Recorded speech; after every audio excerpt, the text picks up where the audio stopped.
महाराष्ट्राचे अन्न व औषध प्रशासन आयुक्त तुकाराम मुंढे यांनी दूध भेसळ रोखण्यासाठी तब्बल 25 कडक नियम लागू करण्याचे निर्देश दिले आहेत. या नियमानुसार दूध संकलन केंद्रांची नोंदणी, नियमित नमुना तपासणी आणि सुट्टे दूध विक्रेत्यांसाठी परवाना अनिवार्य करण्यात आला आहे.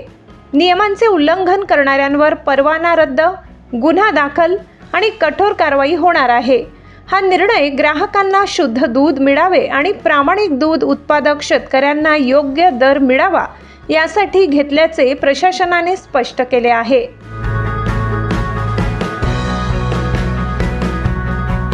दूध भेसळी विरोधातील ही मोहीम यशस्वी ठरेल का? तुमचं मत कमेंटमध्ये नक्की सांगा आणि अशाच महत्त्वाच्या अपडेट्ससाठी चॅनलला फॉलो करा.